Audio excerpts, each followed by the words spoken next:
Alright, this is Andrew with Toyota Home Inspections. We're doing a sewer scope today here in Holiday. Today is March 14th, 2025. We're at 1699 East, 5600 South. We have the camera pushed out 136 feet to the city connection. Now we're going to pull it back and record it and see what we find.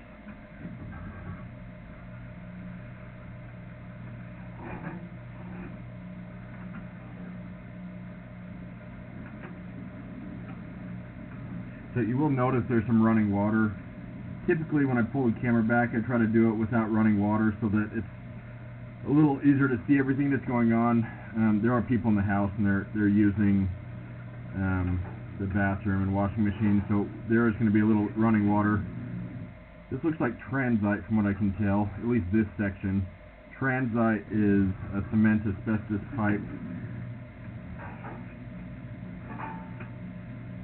Through here it looks like you have good grade. You never want to have standing water, but you will see shortly that my camera starts to go underwater, and that's because you have a belly. There's nothing on the other end of this that's blocking the line. It's simply because you have a low spot, which is not good because grease can build up and then waste can get stuck, and that can create a blockage where it then backs up towards the house. The only way to fix bad grade is to dig it up and re-slope it.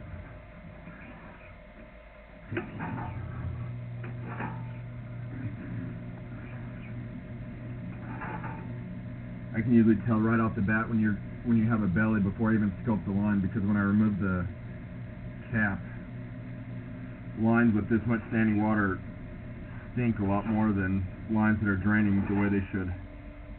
Now we're going through clay.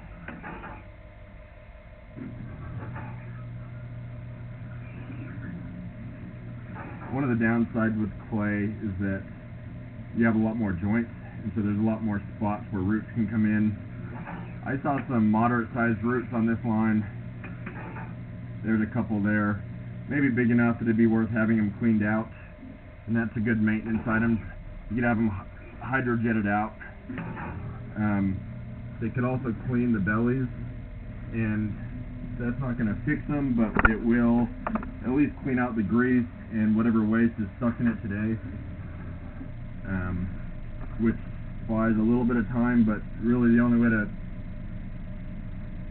permanently fix it is to dig it up and re-slope it, which can be very expensive. I'm accessing this line through a clean out in the crawl space. It's right by the crawl space door. Another pretty good sized root there. And there's a couple of ways to clean this line.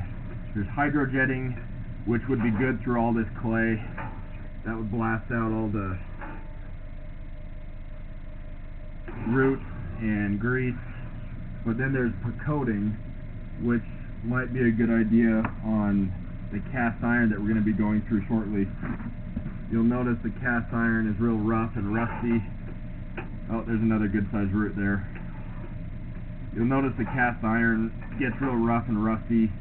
Eventually it will need to be replaced, but in the meantime you could clean it, and that makes it a lot smoother, less likely to catch debris. More standing water, so really this entire line doesn't have incredible slope.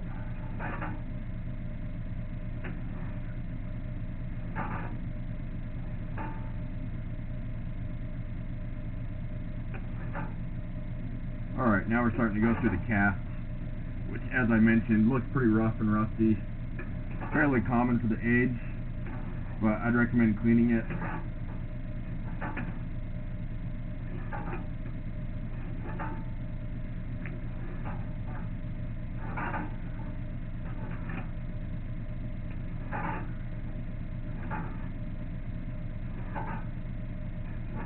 My camera head's starting to get covered.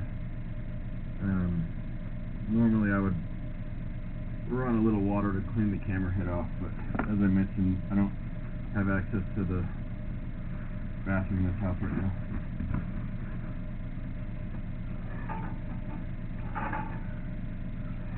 In either case, once you have the cast iron cleaned, it would be a good idea to have it looked at again You can see a lot more once all that rust has been cut off.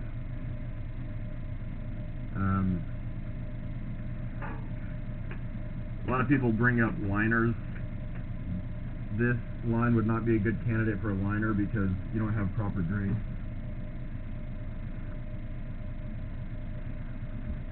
Liners follow the slope of the line that's there now, and so if you were to put in a liner, it would also have bad grade. Once you have it cleaned at a minimum, I'd recommend getting the insurance, and that would help offset the cost if and when there's a bigger issue. I'm going to end this recording now.